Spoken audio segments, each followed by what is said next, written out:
को बोलते हैं पारिणामिक भाव। सब द्रव्यों में होते हैं अपने अपने। गाथा नंबर 27। अधिकार का नाम है अब जीव समास। 27 में 70। जे अणेया जी षडजन्ते बहुविधः ते गुणसङ्गरित जीव सातिर्नेया जेहिम अणेया जीवा। जे मैंने जिनके द्वारा अणेया जीवा अनेकों प्रकार के जीव णज्जन्ते ज्ञात होते हैं जाने जाते हैं। बहुविहा बहुत प्रकारों के।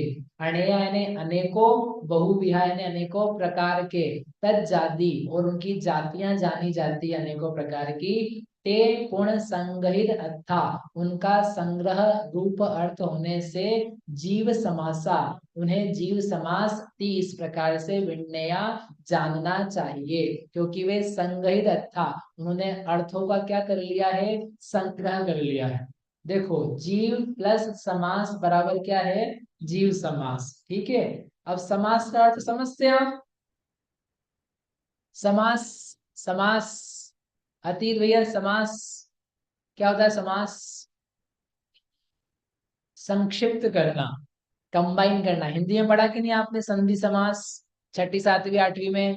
द्वंद्व समास, बहुब्रीहि समास, कर्मधारय समास, तत्पुरुष समास, याद आया? षष्ठी तत्पुरुष समास।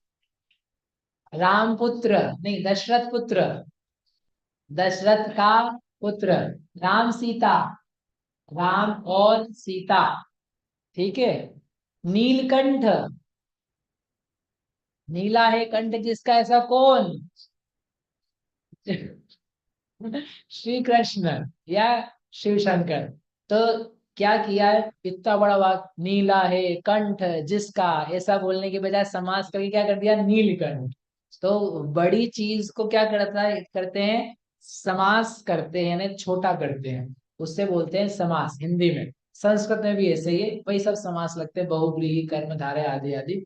यहाँ पर भी समास है, तो उन्होंने कहा यहाँ क्या समास है, जीव समास। क्या जीव समास है, जीवों को हम संग्रहित करेंगे। जीवों की संख्या, जीवों के प्रकार, टाइप्स, उनकी जातियां खूब सारी प्रकार की है। जीव कितने होते हैं संसार में, अनंत। अब अपने को जीवों को जानना है, तो अनंत जीवों को जानने के लिए चलें तो कितना टाइम लगेगा, अनंत काल लग जाएगा। एक प्रकार का जीव, एक प्रकार का जीव, एक जीव एक जीव, तो कभी भी नहीं जाना जा सकता है, तो पॉसिबल ही नहीं होगा। तो उन्होंने कहा हम तुम्हारे लिए पॉसिबल करते हैं, जो अनंत प्रकार के जीव हैं, उनकी जातियां हैं, उनको एक कैटेगरी कैटेगरी कैटेगरी करके समझाते हैं, जिससे अनंत भी जीव हम छद्मस्थों के अल्प ज्ञानियों के ज्ञान का विषय बन जाए। उस चीज का नाम है जीव समास, जहां पर अनेकों जीवों को इकट्ठा करने वाले सदृश समान धर्मों के द्वारा जीव को जाना जाता है, बताया जाता है, उसे जीव समास कहते हैं। परिभाषा है इसकी, जिन समान पर्याय रूप धर्मों के द्वारा अनेक जीव और उन जीवों की जातियां जानी जाए, उन धर्मों को जीव समास कहते हैं। जो प्रॉपर्टीज हैं, जो जीवगत ही विशेषताएं हैं, उन विशेषताओं के द्वारा कलेक्शन किया जाएगा। जैसे एक प्रकार का धर्म है जाति, तो जातियों के द्वारा क्या कर सकते हैं, जीवों को संग्रहित किया जा सकता है। अनंत जीवों को 5 प्रकार की जातियों में बांटा जा सकता है। कौन कौन सी 5 प्रकार की जातियां?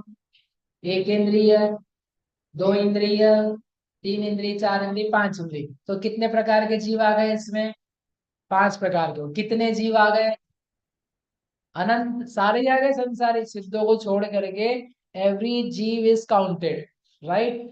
दूसरे प्रकार से जाति बांटनी हो, पहले 2 प्रकार के जीव है, त्रस, स्थावर। तो त्रस पना एक पर्याय ली अपन ने, स्थावर पना एक पर्याय ली, तो उसमें कितने प्रकार के जीव आ गए, 2 प्रकार के। कितने जीव आ गए, सारे आ गए, जो है वो त्रस है, स्थावर है, सारे संसारी आ गए, राइट। दूसरा टाइप करें, संगी असंगी, तो संगी एक जाति ली, संगी जाति ली, उसमें कितने जीव आ गए? सारे आ गए। पर्याप्तक अपर्याप्तक लिया, कितने जीव आ गए? सारे आ गए। प्रत्येक साधारण लिए, बादर सूक्ष्म लिए। ऐसा करके उन जातियों के द्वारा जितने अनंत जीव हैं उन सबको संग्रह करके जीव जाने जा सकते हैं। ऐसा करके उन्होंने अपने ऊपर बड़ा उपकार किया, जो हम अनंत काल में भी नहीं जान पाते, वो केवल कुछ घंटों में अपन जान जाएंगे। कुछ तो जानते हैं, कुछ और जान जाएंगे। उन समान पर्याय समान धर्मों को बोलते हैं जीव समास। समझ में आया? फिर से पढ़ता हूँ परिभाषा। जिन समान पर्याय रूप धर्मों के द्वारा, पर्याय रूप यानी जो पर्याय में जीव में पाया जा रहा है। एक केंद्रीयपना किस में पाया जाता है? जीव में पाया जाता है कि शरीर में पाया जाता है? एक केंद्रीय कौन होता है, जीव की शरीर? जीव एक केंद्रीय होता है, शरीर एक केंद्रीय नहीं होता है। शरीर तो शरीर होता है। शरीर में एक इंद्री होती है जो दिखाई देती है, द्रव्य इंद्रिय, लेकिन जीव एक इंद्रिय होता है कि शरीर एक इंद्रिय होता है? जीव एक इंद्रिय होता है। दो इंद्रिय कौन होता है? जीव का प्रकार है ना दो इंद्रिय, कि शरीर का प्रकार है? जीव का प्रकार है। तीन इंद्रिय कौन होता है? जीव। यानी तीन इंद्रिय पर्याय है, दो इंद्रिय पर्याय है, पांच इंद्रिय पर्याय है। वो पर्याय जीव की है जो वर्तमान में पाई जा रही है। परिणमन होगा तो वो बदल करके कुछ और भी हो सकती है। समझ में आया? ऐसे ही त्रस पर्याय, स्थावर पर्याय किसकी होती है? जीव की होती है। पर्याप्त रूप पर्याय, अपर्याप्त रूप पर्याय किसकी होती है? देवाशीष जी, किसकी होती है? जीव की। संगीपना असंगीपना किस में पाया जाता है? समझ में आ रहा है कि नहीं आ रहा है? आप लिख क्या रहे हो? मेरे को समझ में नहीं आ रहा है इतनी देर से है। क्या चल क्या रहा? लिखना नहीं है, ठीक है? सब रिकॉर्डिंग है, अच्छी हो जाएगी तो सुन लेना। नहीं हो तो उसका जिम्मेदार मैं नहीं हूँ हो। तो ये जीव की पर्याय है ना? हाँ, किसी को भैया झपकी आ रही हो तो लिख लेना, मैंने पहले दिन भी कहा था। यदि आप लिखते हुए मिले ना आप कोई भी, तो मैं समझ जाऊंगा कि कुछ कमी है इधर से। तो ये पर्याय, अब उसकी भी पांच इंद्रिय पर्याय, इसकी पांच इंद्रिय पर्याय, इसकी पांच इंद्रिय पर्याय, इन सारी पर्यायों को इन अलग अलग को उन्होंने बोल दिया ये पंचेंद्रिय जीव है। तो बहुत सारे पंचेंद्रियों को एक पंचेंद्रिय पर्याय के द्वारा जाना गया, उनको संग्रहित कर लिया। संग्रह ने कलेक्ट कर लिया जानने के लिए। उसका नाम है, उन धर्मों का नाम, उन पर्यायों का नाम है जीव समास। समझ में आया? ठीक है, फिर से पढ़ लेते हैं। जिन समान पर्यायरूप धर्मों के द्वारा क्या जानना है? अनेक जीव, अनेक यानी कितने? अनेक यानी कितने? अनंत। दो चार पांच हजार लाख करोड़ नहीं, अनंत जीव। और उनकी अनेक प्रकार की जातियां हैं, अनेक प्रकार की कैटेगरीज हैं, उनको जाना जाता है। तो उन धर्मों को, चूंकि वे अनेक पदार्थों का, अनेक जीवों का संग्रह करने वाले हैं, इसलिए उन धर्मों को क्या बोलते हैं? अतिशया। क्या बोलते हैं? किसको बोलते हैं जीव समास?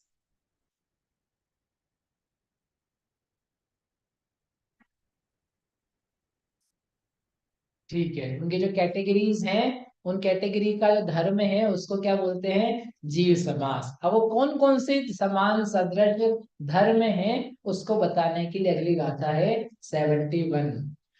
तस चरु जुगाड़ छे बुद्धे चादिकम उदये जीव समासवन्तिषु तत्विच्छसा। तस चतु जुगाण मध्य। त्रस आदिक चार जुगाण यानी युगल लेने हैं। चार युगल लेने हैं। कौन कौन से चार युगल? युगल यानी समझते कि नहीं? कपल, पेड़ा, पेयर, जोड़ा। तो त्रस स्थावर एक जोड़ा, बादल सूक्ष्म दूसरा जोड़ा, पर्याप्त अपर्याप्त, और लास्ट है प्रत्येक साधारण। ये चार जोड़े, इन चारों जोड़ों के मध्य, इनके बीच में अविरुद्ध हैं, जो अविरुद्ध हैं, जिनका जिनके साथ उदय पाया जा सकता है, कोई विरोध नहीं है। उनके साथ में जाति कर्म उदये, जाति कर्म का उदय जुद जोड़ दो तो कितने कर्म हो जाएंगे?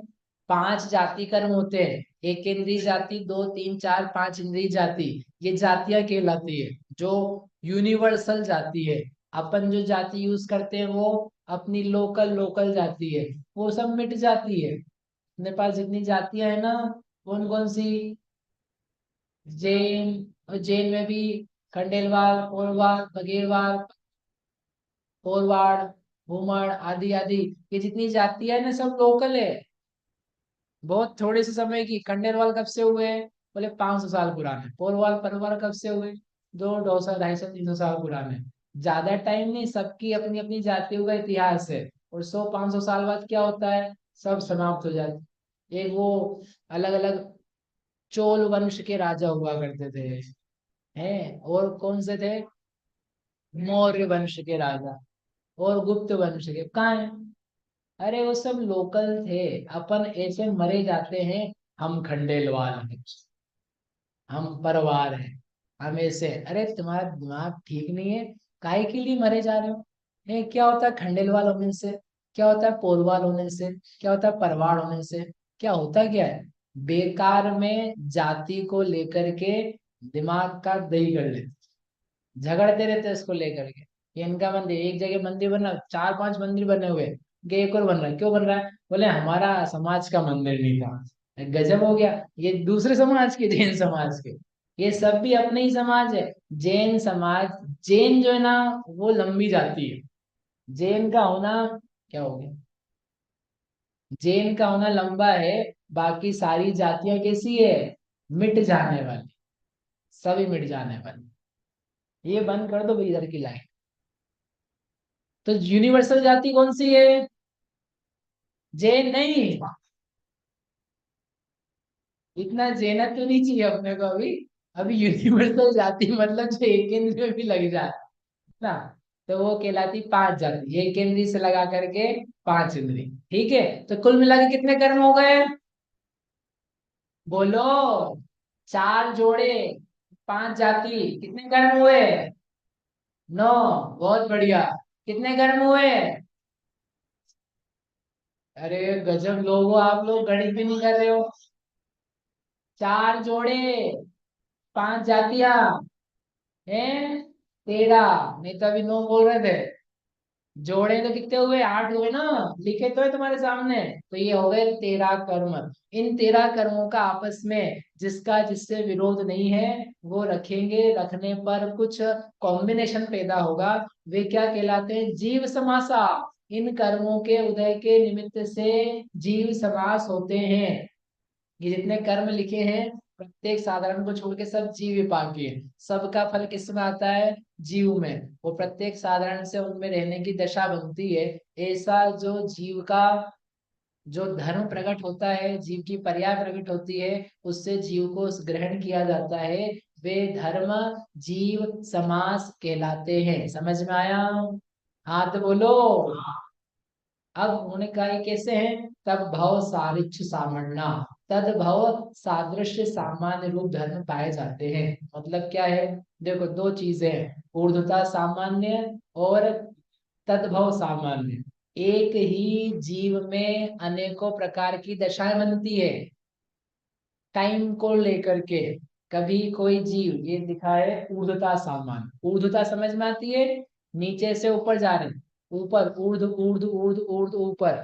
तो शास्त्र में ऊर्ध्वता से बताया जाता है काल को, टाइम को। तो अलग अलग अलग समयों में जो सदृशता है, उसका नाम है ऊर्ध्वता सामान्य। अलग अलग समयों में जो सदृशता, सिमिलैरिटी है, उसका नाम है ऊर्ध्वता सामान्य। एक जीव में भी हम जीव समास देख सकते हैं, और अनेकों जीवों में भी जीव समास देख सकते हैं। एक जीव में कैसे देखेंगे? एक जीव वहां पे दिया हुआ है ना, देना माइक है, माइक।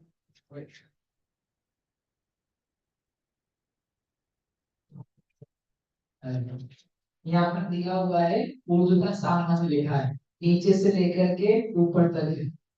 जीव क्या बना हुआ है, एक इंद्रिय, एक ही जीव को लेना है, इसमें अलग अलग जीव नहीं ग्रहण करने हैं। तो एक जीव एक इंद्रिय बना, एक इंद्रिय बना, एक इंद्रिय बना, तो उसमें क्या सदृशता पाई जा रही है, एक इंद्रिय बने, क्योंकि वो बार बार क्या है, एक इंद्रिय, उसकी एक इंद्रिय जो धर्म है वो सदृश है। फिर कभी वो दो इंद्रिय बना, फिर दो इंद्रिय बना, फिर तीन इंद्रिय बना, ऐसे उसमें एक इंद्रिय बनेगा, दो इंद्रिय बनेगा, तीन इंद्रिय बनेगा, क्या है, सदृश भाव है। तो ये पर्यायगत सदृशता अलग अलग कालों में है। तो वह स्वयं में उसके जीव समास दिखाई दे रहे हैं। इन सब के बीच में एक और सदृशता है, कभी वो एक एंटी बन रहा है, कभी एक एंटी बन रहा है, दो एंटी बन रहा है, पंचेंटी बन रहा है, संगी बन रहा है, असंगी बन रहा है, ऐसे बनकर चल रहा है। वो सब पर्याय कैसी हो रही है, अलग अलग हो रही है। अलग अलग होने पर भी क्या उसमें कोई सिमिलैरिटी है, क्या कोई सिमिलैरिटी है, एक जीव बार बार अलग अलग बन रहा है, एक इंद्रिय जीव, दो इंद्रिय जीव, फिर दो इंद्रिय जीव, फिर पंचेंद्रिय जीव, फिर असंगी जीव, फिर तीन इंद्रिय जीव, फिर अपर्याप्त जीव, ऐसा बने जा रहा है। तो ऐसे बनते बनते बनते क्या सही है, क्या दिखाई दे रहा है, जीव। वेरी गुड, क्या दिखाई दे रहा है, जीव। बार बार बोला ना, एक इंद्रिय जीव, दो इंद्रिय जीव, तीन इंद्रिय जीव, चार इंद्रिय जीव, जीव जीव, कौन बन रहा है, वही बन रहा है, एक ही व्यक्ति। तो उसमें जो जीवन का प्रवाह है उसको बोलते हैं ऊर्ध्वता सामान्य। सामान्य में वह चीज जो सब ऊर्ध्वताओं में पाई जा रही है। एक एक स्पेसिफिक पर्याय लेते हैं, उसको बोलते हैं ऊर्ध्वता विशेष। एक इंद्रिय हुआ ऊर्ध्वता विशेष, दो इंद्रिय हुआ ऊर्ध्वता विशेष, because it is not throughout the time, हर समय नहीं पाई जा रही वो कभी कभी है।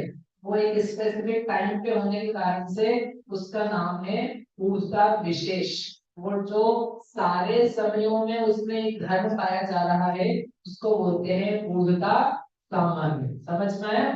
तो जो जीव समाज भी बताने वाले हैं वो ऊर्ध्वता सामान्य से नहीं बताएंगे, वो आगे जो बताने वाले तिर्यक सामान्य उसको लेकर के बताएंगे। लेकिन ये भी एक कॉन्सेप्ट है, जब आप प्रवचन सार में पढ़ोगे, पंचाशिका पढ़ोगे, तो उसमें आचार्य ने वो विशेषता से बताया है, क्योंकि ये अध्यात्म का विषय है कि हमको अलग अलग अलग पर्यायों में जो प्रीति होती है बस उस पर्याय को देख करके, उसके अलावा उसमें कुछ और भी है।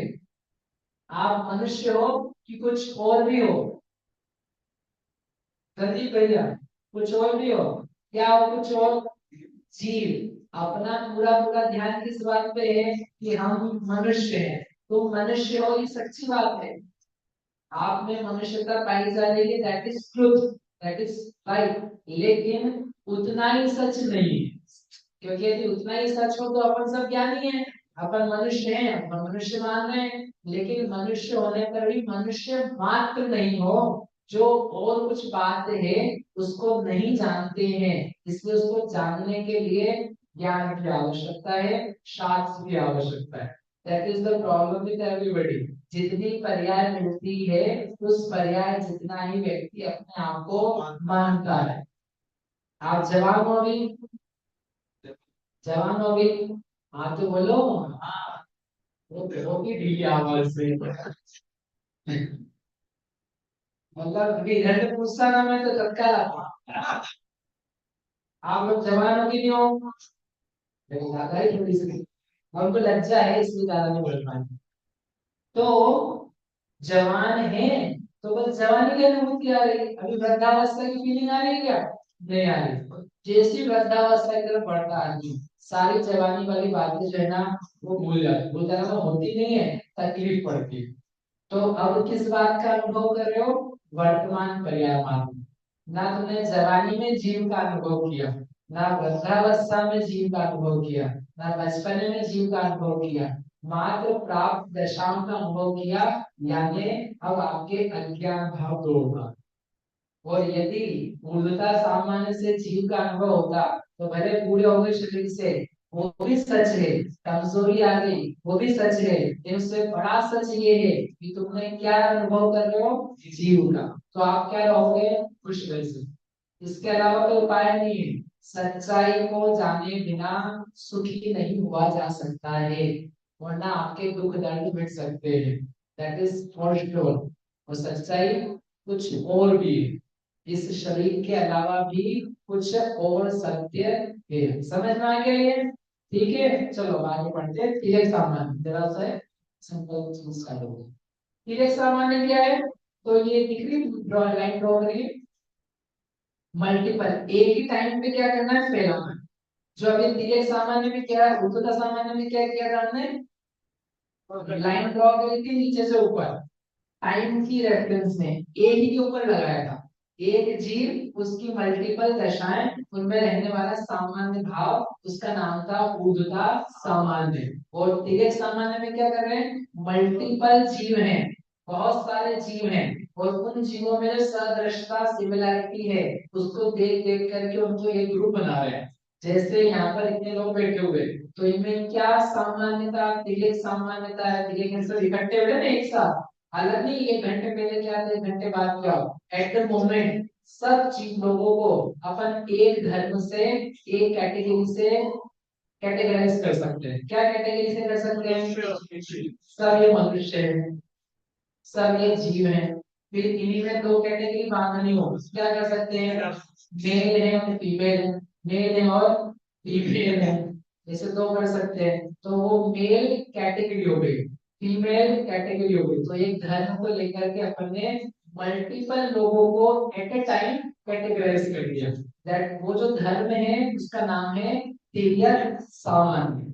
मेल कैटेगरी तिर्यक सामान्य, फीमेल कैटेगरी तिर्यक सामान्य, मनुष्य है तिर्यक सामान्य, और एक इंडिविजुअल खड़ा हो गया नहीं मैं विकास छाबड़ा, तो वो एक अपने आप में तिर्यक विशेष हुआ। एक इंडिविजुअल मात्र को ले रहे हो वो विशेष है, और मल्टीपल की जो वैल्यू देख करके कैटेगरी ले रहे हो उसका नाम है तिर्यक सामान्य। तो जो ये जीव समाज है इट इज बेस्ड ऑन तिर्यक सामान्य धर्म। समझना, इसलिए वो वर्ड लेकर के आया।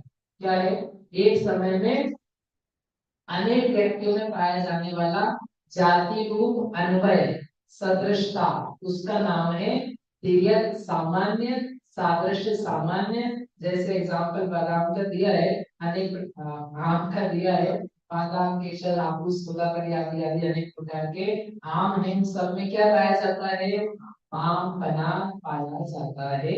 वैसे के वैसे पृथ्वी वायु आदि अनेक जीवों में एक एक ही पना है, सब जीवों में जीव बना है, रसों में रस बना है। तो इन धर्मों के द्वारा क्या जाना जाएगा, जीव को जाना जाएगा। समझ में?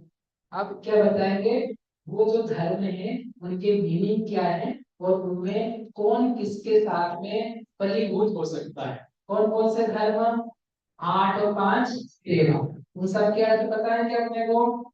रस, स्थावर, पादर, सूक्ष्म, पर्याप्त, अपर्याप्त, प्रत्येक, साधारण। ठीक है, वो करते हैं।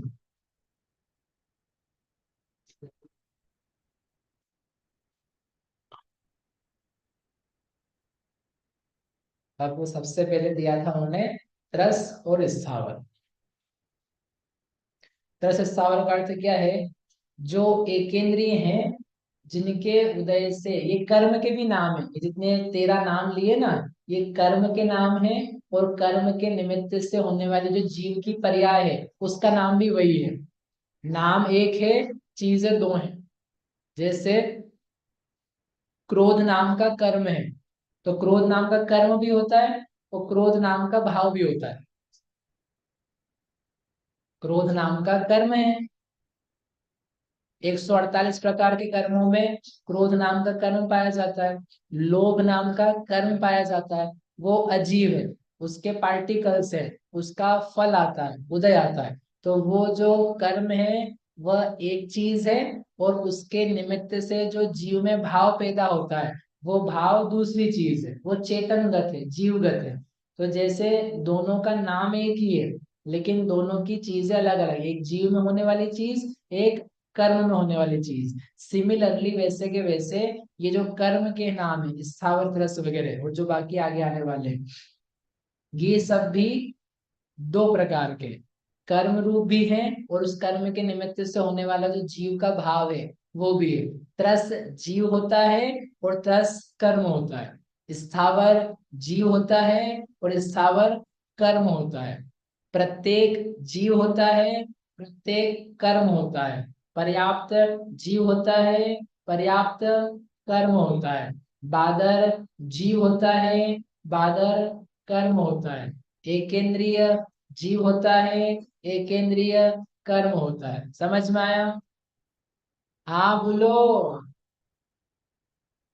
तो ऐसे कर्म के स्वरूप से जीव की दशाएं बता रहे हैं। तो पहला कर्म का नाम है स्थावर। स्थावर से क्या होता है? जिसके उदय से केंद्रीय में उत्पन्न होते हैं उसे स्थावर नाम कर्म कहते हैं। ये भी पता है आपको, आपने बचपन से पढ़ा हुआ है स्थावर और त्रस। तो जो एकेंद्रीय है, अब देखो स्थावरों में भी प्रकार होते हैं। पृथ्वी कायिक, जल कायिक, अग्नि कायिक, वायु कायिक और ये किसके प्रभेद हैं? स्थावर के। एकेंद्रीय कर्म से इतना होता है कि इसको एकेंद्रीय मिलेगी। स्थावर नाम कर्म से ये होता है कि किस टाइप का स्थावर बनेगा, पृथ्वी बनेगा कि अग्नि बनेगा कि वायु बनेगा, वो कौन डिसाइड करता है? स्थावर नाम कर्म का प्रकार। तो उसे कहते हैं स्थावर नाम कर्म। फिर त्रस्त है, जिसके उदय से जीव क्या है? द्विइंद्रिय आदि में उत्पन्न होता है, त्रस्तपना पाया जाता है, उसके गमन आदि दशाएं पाई जाती है, उसको बोलते हैं त्रस्त नाम कर्म। स्थावर है, वो एक जगह स्थिर रहते हैं, अपने आप से चल नहीं पाते।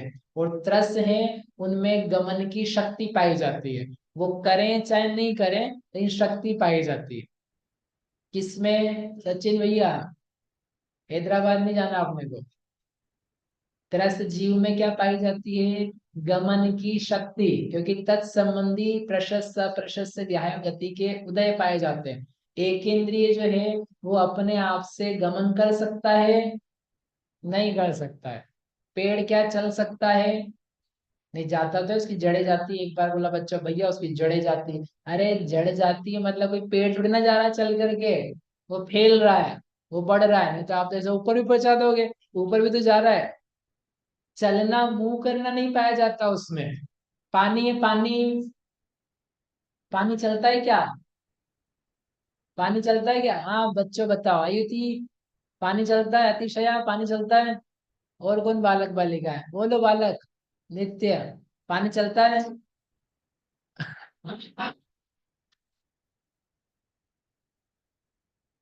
बहुत बढ़िया, बहुत बढ़िया। सही तो बोला उसमें। पानी बहता है तो वो चलता नहीं है। कैसे बहता है, कब बहता है? बताओ नित्य। हाँ, फोर्स से। ठीक है ना, मतलब वो एक्सटर्नल फोर्स है, बराबर। और उसके अलावा कब बहता है बिना फोर्स के? सोचो सोचो सोचो सोचो। बहता है, एक तो आपने टंकी नीचे से ऊपर पहुंचाया, अब ऊपर से नीचे भी तो लाओ। Gravitational force. ढलान से, है ना। जहाँ उसको नीचे दशा गति मिलती है तो वहां पर बह जाता है, तो वो ढलान है। तो वो जो ढलान है वो भी एक्सटर्नल है, और जो फोर्स है वो भी एक्सटर्नल है। अपने आप से जल की मूवमेंट नहीं होती। तो ऐसे सारे एक इंद्रियों में उन्होंने कर्म दिया है कि दशा दी है कि इनके अपने आप से मूवमेंट नहीं होते, तत्संबंधी कर्म नहीं है, इनके विहायो गति कर्म का उदय नहीं पाया जाता, इसलिए उनको बोलते हैं स्थावर। अन्य के निमित्त से मुंह हो जाता है भैया। वायु में था ना, वायु, वायु का क्या हिसाब है? हाँ, जो वायु है, वायु चलती है क्या? बताओ नित्य, वायु चलती है क्या? तो क्या होता है वायु का? बहती है। वायु बह रही है, वायु भी बहती है। फोर्स, फोर्स रहता है वायु का, फोर्स रहता है वातावरण में, वातावरण का फोर्स रहता है। धक्का लगता है, धक्का लगता है तो वायु बहती है। और पंखा चला दिया आपने तो घुमाया, तो घुमाया तो वो जो फोर्स क्रिएट हो रहा है उससे वायु क्या हो रही है? बह रही है। ऐसे सब जगह वायु बहती है, अदरवाइज तो वायु ठसाठस भरी रहती है एक जगह। मूवमेंट्स जो है ना, वो उसकी गति करना उसका स्वभाव नहीं, लेकिन हल्की होती है तो थोड़ा सा ही फोर्स मिलेगा तो वो एक स्थान से दूसरे स्थान दौड़ जाए। तो ऐसा उनका नेचर है। उत्तरस्थ में क्या नेचर है, गमन करने। नेचर है इसका मतलब ये नहीं कि गमन करता हुआ ही मिले, नहीं तो कल को ऐसा हो जाए कोई कोई बेचारा लेटा हुआ हो, कोई हिल नहीं रहा हो और सोया हुआ ही हो, तो आप वहां जाकर के देखते हैं जरा हिल तो रहा नहीं है, जरूर इस स्थावर बन चुका है, ऐसा नहीं कर बैठना हो। वो उसकी शक्ति है, उसमें कर्म का तत्संबंधी उदय है, यूज हो चाहे नहीं हो, ऐसे करके दो करना। आगे इनका यूज करेंगे अपन, केवल अर्थ बता रहे हैं अभी। आगे की कर्म है सूक्ष्म और बादर।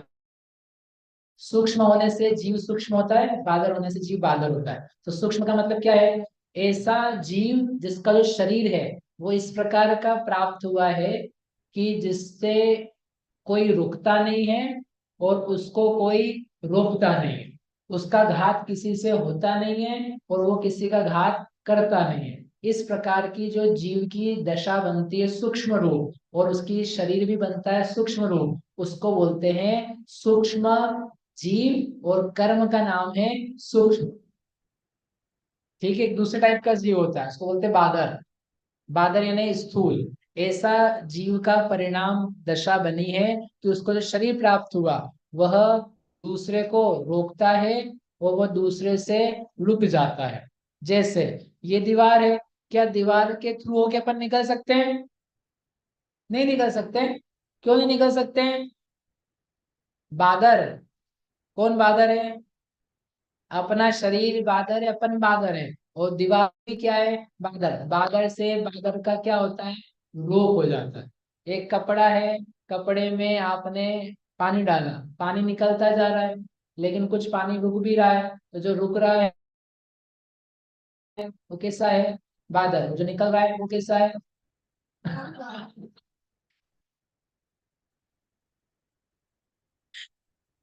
वो भी बादल ही है। जो निकला है वो बादल है, और जो रुका है वो बादल है। तो ये कैसे वो आप थ्रू हो जाए तो वो, अरे वो कहाँ से निकला है पानी, देखो तो सही, कहाँ से निकला है, छेद छिद्र में से, खाली जगह में से।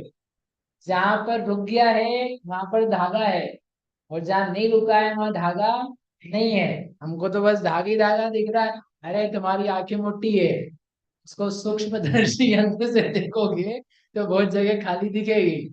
समझ पाया? कंकड़ पत्थर निकाला कपड़े में से तो वो रुक गया, वो भी क्या है, बादल। समझ मारी बात?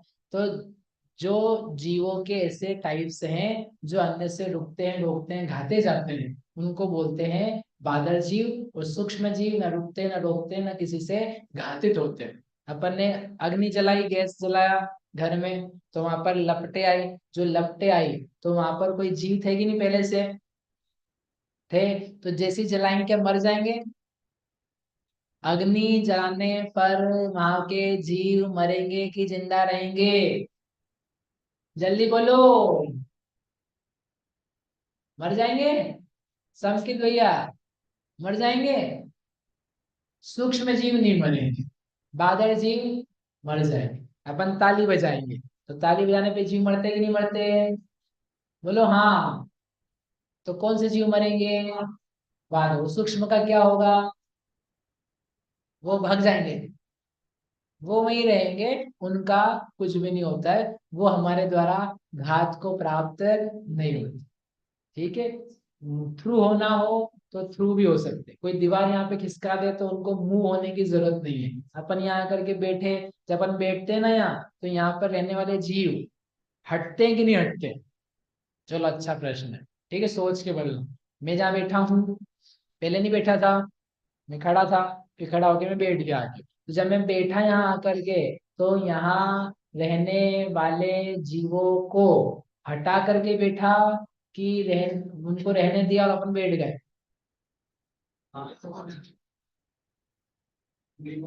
सूक्ष्म जीवों को नहीं हटाया। और बादल, बादल थे क्या यहाँ पे? जहां मैं बैठा हूँ वहां पहले बादल जीव थे क्या? थे, हैं। यहाँ सब जगह बादल जीव है। हवा है कि नहीं है? हवा कौन सा जीव है? वायु का एक जीव है। बादल जीव है। आप टच करते हो कि नहीं हवा को? हवा टच होती है तो वो बादल है। तो अपन जब बैठते हैं ना, बैठते हो या चलते हो या हाथ पैर हिलाते हो, वॉट एवर यू डू, तो वहां रहने वाले जो बादल जीव हैं वायुकाई के, तो उन सबको अपन क्या करते हैं, हटाते हैं। तब तो अपना हाथ आ पाएगा, नहीं तो हाथ कैसे आएगा?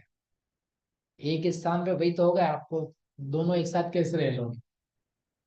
जंगल में से जा रहे हो, पेड़ पौधा पत्ता दिखता है, तो पेड़ पौधों में से थोड़ा चले जाओगे, आप क्या करते हो, उनको हटाते हटाते जाते, सो यू मूव देम। तो कुछ चीजें अपने को नहीं दिख रही है, फिर भी उनका इस प्रकार से बादल रूप व्यवहार होने से हटना, जुटना पाया जाता है। ठीक है, समझ में आएगा? है, ये माइक दे दो भैया को। सिद्धशिला में होगा, तो वहां जब सिद्ध गिर जाएगा तो वहां पे जीव रहते ही हैं, तो वो हटेंगे कि बहुत बढ़िया, अच्छे प्रश्न करते हैं आप। इनका कहना है हम सिद्ध भगवान बनने वाले हैं, तो वहां पे फिर हमको हटा करके हिंसा करनी पड़ेगी क्या आखिरी समय में भी? हम बन रहे हैं सिद्ध, सिद्ध बन जाएंगे तो कैसे बन जाएंगे? शुद्ध की अशुद्ध, द्रव्य भाव मोह कर्म वाले कि उससे रहित, मूर्ति क्या मूर्ति, बादल की सूक्ष्म, सुख, सूक्ष्मत्व गुण वाले, अष्ट गुण वाले, परम लोक के अग्रभाग पर स्थित रहने वाले परम सिद्ध भगवान की अपन क्या हो जाएंगे बेटा, अमूर्ति। जो चीज अमूर्ति हो चुकी, आकाश के जैसी निर्लेप, उसको किससे बाधा है, वो किसको बाधा पहुंचा है? सूक्ष्म जीवों से भी परम सूक्ष्म हो जाओगे।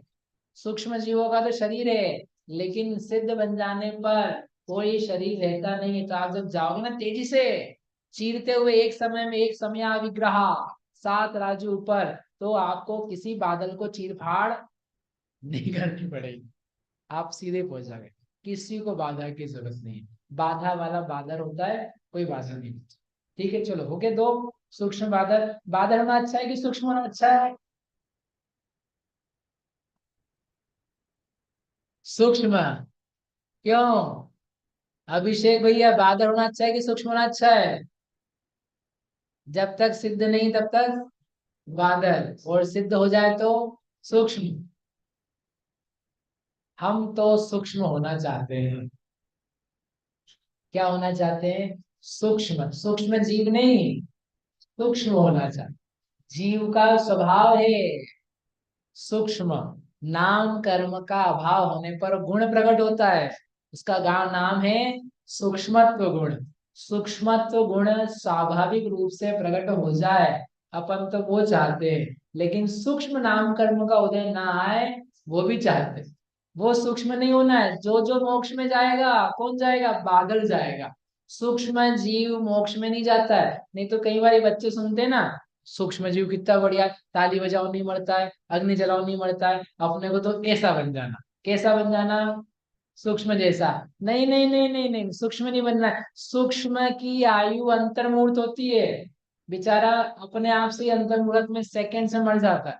बादर जीव है जिसकी आयु लंबी होती है, बादर पुण्य है, सूक्ष्म पाप है। सूक्ष्म कर्म का उदय पाप प्रकृति का उदय है, बादर प्रकृति का उदय पुण्य प्रकृति का उदय है। बादर जीव ही मुक्ति का पुरुषार्थ कर सकता है, बादर जीव ही सूक्ष्मत्व गुण को प्राप्त कर सकता है। इसलिए कथनचित बादर होना अच्छा है, परंतु सर्वथा तो सूक्ष्मत्व गुण वाला सिद्ध स्वभाव होना अच्छा है। बताओ क्या होना है आपका? सूक्ष्मत्व होना है। आगे, आगे साधारण प्रत्यय, बस ये कर्म के अर्थ बता करके आपकी छुट्टी कर देंगे। ये सूक्ष्म निगोदिया जीव, अभी बताते हैं, निगोदिया जीव सूक्ष्म भी होते हैं और बादल भी होते हैं। कल भी पढ़ाया था, आप नहीं आए थे। कल कहाँ पढ़ाया था? निगोदिया जीव सूक्ष्म बादल होते हैं, जल्दी बताओ, सुबह सुबह पढ़ाया था। कल पढ़ाया था मैंने। अरे आप लोग ऐसे देख रहे हो, शाम को नहीं पढ़ाया, कल सुबह पढ़ाया था। जो 66,336 भाव थे, उसके अंतर्गत पढ़ाया था। हाँ, एक केंद्रीय जीवों के 66,132, उसमें 11 थे, एक एक के 6,012। तो उसमें था साधारण का बादर यानी थूल, और सुहम सूक्ष्म, तो उसके टाइप्स लिए थे ना। निगोद में बादर भी होते हैं, निगोद में सूक्ष्म भी होते हैं। पर्याप्त पर्याप्त बता दी, ये तो सिंपल पर्याप्त पर्याप्त, ये रहेगी अपना साधारण प्रत्यय। एक मिनट। हाँ हाँ,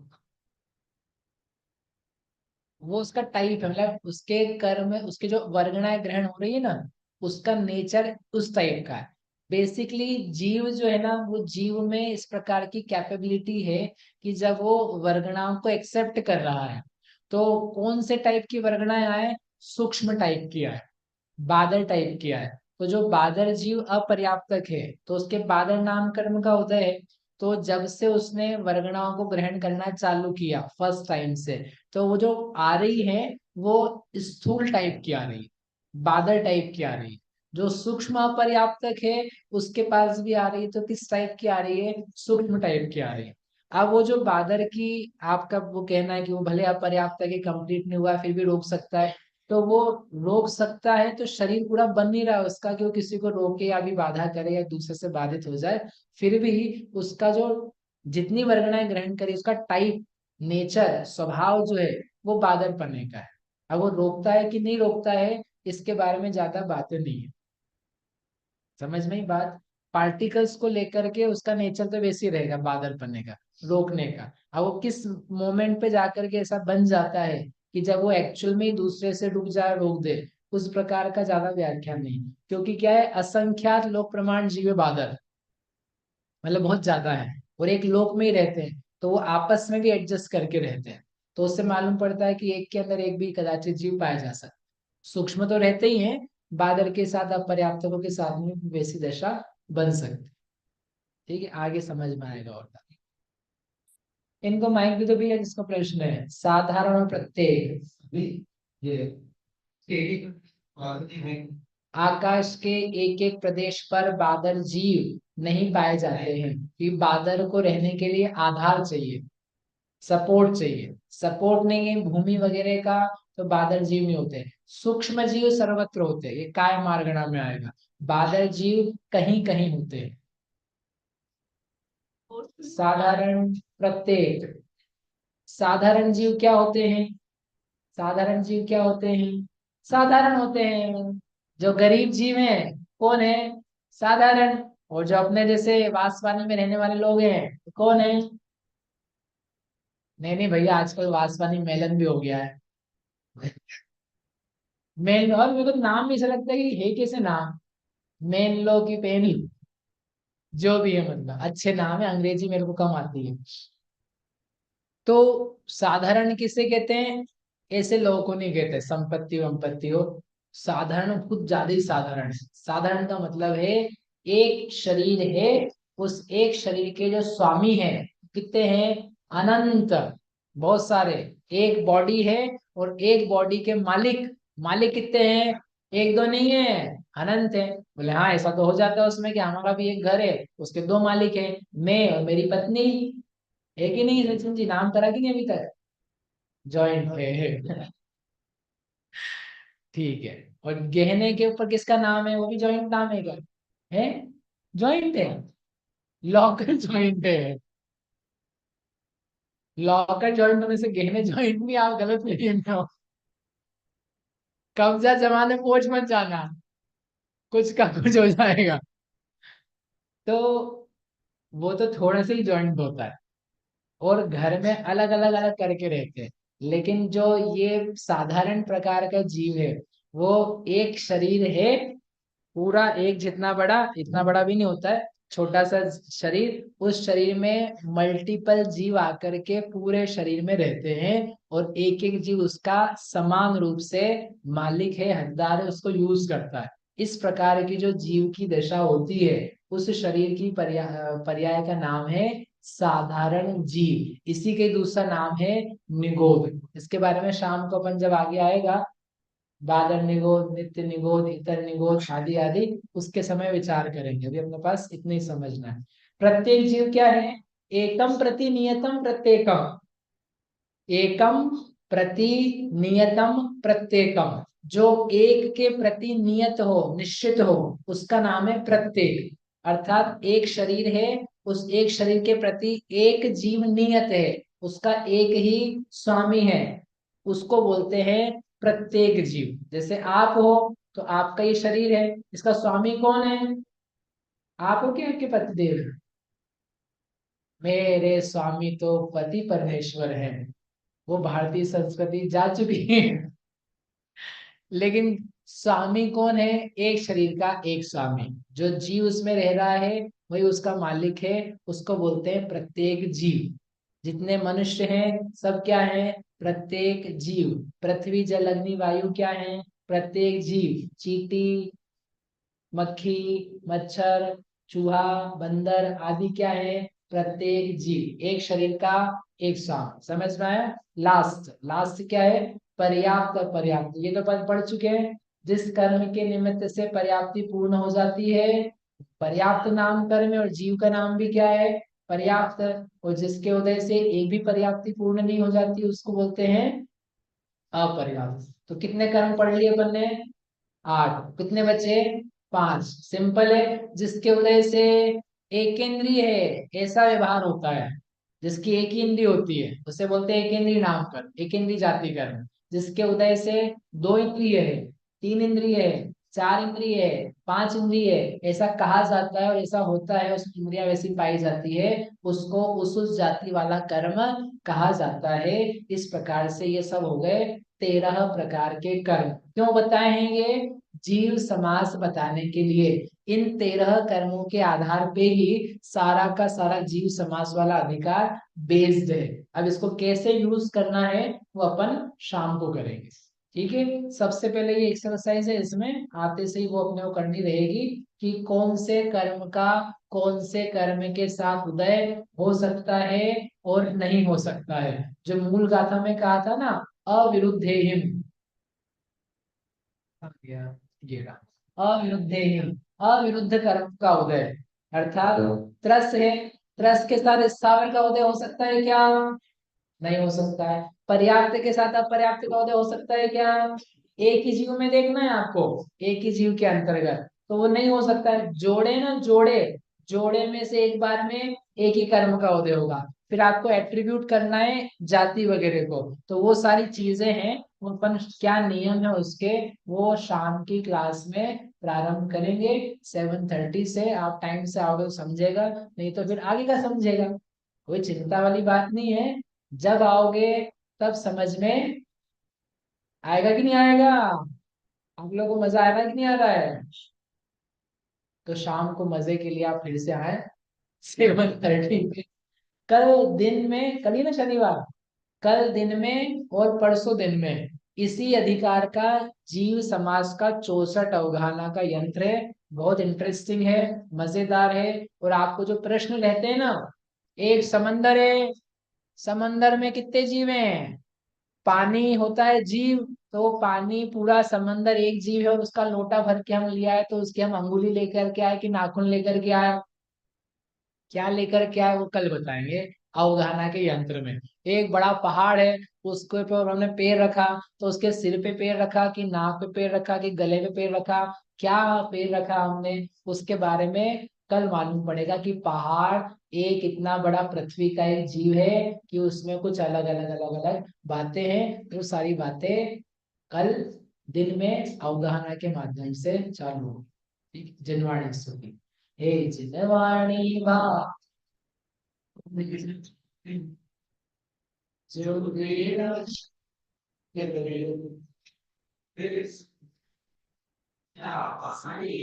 ज्ञान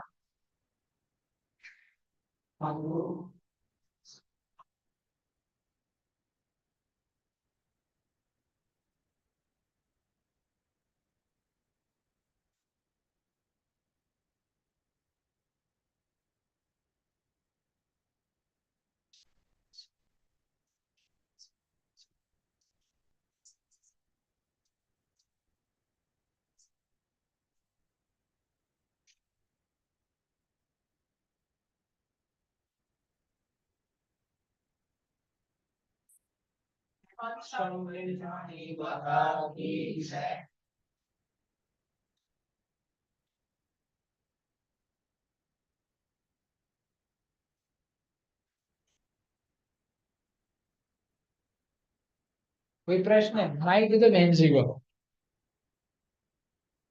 विग्रह गति में 5 इंद्रिय प्राण कैसे हैं? इंद्रिय प्राण किसे बोला था? क्षयोपशमिक भाव को। तो विग्रह गति में भी क्षयोपशम पाया जाता है, क्योंकि जैसे ही जीव एक गति से दूसरी गति में जाता है तो वहां जो सी जाति कर्म का उदय है उतना क्षयोपशमिक भाव चालू हो जाता है। इंद्रियां नहीं बनी अभी, द्रव इंद्रियां नहीं बनी, भाव इंद्रिय प्रकट हो जाती है, तो भाव इंद्रिय का नाम ही प्राण है। सर तीन लोक में जीव ज्यादा है, आकाश के प्रदेश ज्यादा? 3 लोक में जीव ज्यादा है, आकाश के प्रदेश तो गिनती है। आकाश के प्रदेश जो 3 लोक हैं उसमें असंख्य आती है, और जीव तो कितने हैं? अनंत है। नहीं नहीं, किसी भी टाइम पे अगर बादर जीवों की संख्या आकाश के प्रदेश से ज्यादा हो गई हाँ, तो तीन लोग में आ ही नहीं सकते। नहीं तो क्या है, इसलिए वो एक के अंदर एक भी रह लेते हैं जो अपर्याप्त प्रकार के होते हैं। उनका जो प्रकार है, ये जो परिभाषा है ना, ये स्थूल परिभाषा है, समझने के लिए परिभाषा है। बाकी तो उसमें बादर जीव आकाश के प्रदेश की संख्या असंख्यात नहीं भी हो सकती, क्योंकि अपर्याप्त जो है ना जीव, वे काफी सारे पाए जाते हैं। असंख्यात लोग जीव हैं, वे बादर पर्याप्त है। अनंत जीव है। अब वो अनंत जीव होने पर भी अभी साधारण पढ़ेंगे ना तो आप देखोगे कि सेटिंग होती है कि एक शरीर में ही अनंत जीव आकर के रह रहे हैं, वो बादर है। बादर है। अब वो एक शरीर में अनंत रह रहे हैं ना। एक शरीर में रह रहे हैं ना? हाँ लेकिन अगर अलग अलग आकाश के प्रदेश में रह रहे हो हाँ, अलग अलग आकाश के प्रदेश में बादर जीव का ऐसा नहीं निगोरिया का कि वहां एक शरीर हो, वहीं पर दूसरा शरीर भी स्थान करके रह सके। वही सेम प्रदेश में हाँ, दो शरीर भी रख सकते हैं। तो सर ऐसे कैसे हो गया होगा? फिर सूक्ष्म होगा तो वो तो बादर ठीक है। बादर में भी फिर अलग अलग वेरिएशन बनाए हैं, कि जिसने मैंने कहा परिभाषा है, जो स्थूल है, कि वो बाधा करे नहीं बाधा करे, ये हमें समझने के लिए। बाकी उन्हीं बादरों में इस प्रकार की भी दशा होती है कि जहाँ पर एक ही शरीर के स्थान पर बादरों का ही उन्हीं प्रकारों का दूसरा शरीर रह पाए। जो कि एक तरह का देखा जाए तो बिहेवियर सूक्ष्म का है। सूक्ष्म का थोड़ा, उसका तो हमेशा ही वैसा है, वो किसी भी प्रकार से नहीं हो सकता। ये किसी से घाते जा सकते हैं, किसी से नहीं घाते जा रहे हैं, लेकिन अन्य के से घाते जा सकते हैं। उसके नेचर में बादरपना बना हुआ है। ठीक है, अच्छा। इसलिए वो बादर तो है लेकिन किसी प्रकार से कम बादर है, बादर में कम बादरपना है उसमें। लेकिन सूक्ष्म तो पूरा ही सूक्ष्म है, उसको किसी भी प्रकार से घाता या बाधा हो नहीं सकती।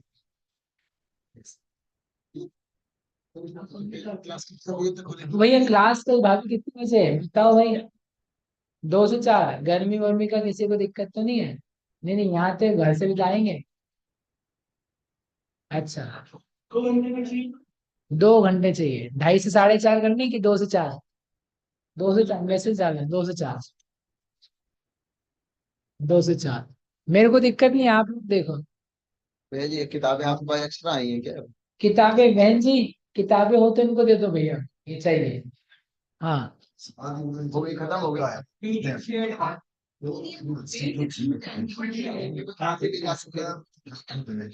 वो अपने आप होता है, उसका अपन कुछ नहीं करते, वो अपनी अशक्य है, उसके लिए कुछ काम नहीं होता। उसका भी क्या होता है मतलब हत्या उनका नहीं नहीं, वो अपने जीवित जीते रहेंगे। आप यहाँ से निकल गए, ठीक है, उनको जीना है तो वो जीते रहेंगे, उनकी आयु अपने उस पे है। शरीर छूटने के बाद भी शरीर में जीव की उत्पत्ति होती रहती है। बादर निगोदिया जीव या उसी प्रकार के अन्य जीव पैदा होते रहते हैं, उसमें यदि कोई लट वगैरह पड़ी हुई है, इल्ली पड़ी हुई है, तो वो जीती रहती है, आप थोड़ा जी रही हो। नहीं, वो हाँ, ना शरीर जल जाएगा वो जो शरीर जल जाएगा, जब जलाया जाएगा तब वो भी जल जाएंगे। जाएगा हम लोग जो आत्मा बचने चाहिए हाँ, उनका भी मरण हो जाएगा। नहीं, आपके जाने पे मरण नहीं होगा, शरीर का नाश करने पे होगा। आप चले गए, तत्काल तो ना जला देते हैं, घंटा 2 घंटा आधी घंटा लगेगा, तो वो आधी घंटे तक जीते रहे अपनी आयु से। उसके बाद जलाया ही जा रहा है तो बादर जितने जीव है वो जलाए जाएंगे। तो इसका मतलब कौन सी नींद है? जो जलाएगा उसको लगेगा। नहीं जलाएंगे जीव तो तो वो लग, आपकी कोई रिस्पॉन्सिबिलिटी नहीं है उनके प्रति, उसको लेकर के कोई पुण्य पाप कैसे निर्धारण नहीं होते, तो क्या शरीर धारण करना ही पाप है? शरीर क्यों प्राप्त किया हुआ तो वो तो वैसे ही लग रहा है ना। अब आप तो चलेगा वहां से ना, वो जीव ढूंढने आएंगे, कहाँ गया वो जीव जिसके शरीर में हम थे, उसने हमको जलवा दिया, आप तो मारेंगे। वो कुछ नहीं होता। भैया जो जल है, जल में सूक्ष्म बादल दोनों है। हाँ, अब जो कपड़े में से निकल गए वो भी बादल के है। क्या होल में से निकल गए, तो वो भी बादल है। और जो कपड़ा गीला हुआ, हाँ वो क्या है? जो कपड़ा गीला हुआ मतलब वो बादल हाँ, की रुक ओर गए से ना, अड़ वही गए। बादल जीव है, वही बादल है। जो जैसे कपड़ा हम बैठे गीला हैं, होगा तो आसपास के बादल देख तो हमसे कहाते हो क्योंकि हम हटा तो थोड़ी ना रहे हो। नहीं हट जाते ना, अपने शिफ्ट आप हट होते कि जाते हैं नहीं, जब मूव होते कि नहीं, मूव हो जाते। तो, लेकिन सारे से तो हटते होंगे, तो हमारे उठने बैठने से भी बहुत सारे बादल कोई जी मरते भी होंगे, कोई हटते भी होंगे। क्योंकि जो महाराज जी वगैरह तो वो धीरे समिति का पालन करते हैं। तो प्रमत्त योगात प्राण व्यप्रोपणम हिंसा, वो सूत्र लगाओ। उस मतलब जैसे हम लोग बैठे हैं या तो ख्याल कर मतलब करके बैठते हैं तो बादल जी बच सकते हैं। बचे चाहे नहीं बचे, प्रमाद से हिंसा होती है। प्राणी मरे या ना मरे, हिंसा यत्नाचार से। तो आप यत्नाचार करो, फिर वो जिएगी मरे, वो उनकी आयु, वो उनकी इस प्रकृति में, उसका अपने ऊपर कोई हिसाब नहीं, अपन नहीं कर सकते। बादल से एक इंद्रिय सूक्ष्म या बादल कुछ भी हुआ, सूक्ष्म तो अपनी आयु से अपने आप मर गया। सभी लोग अपनी आयु से मरते हैं। हमने अग्नि जलाई तो वो जल के मरा, तो हाँ, उसके संश्लिष्ट परिणाम ज्यादा होंगे ना कि नॉर्मली सूक्ष्म तो ऐसे ही मर गया अपनी आयु का अब सबकी अपनी अपनी दशाएं होती है, कोई सूक्ष्म मर करके मनुष्य बन जाता है, कोई बादल मर करके निगोदिया या पर्याप्तक बन जाता है, तो तत्काल के परिणाम में जीव के जैसे बन जाए। एंटीबायोटिक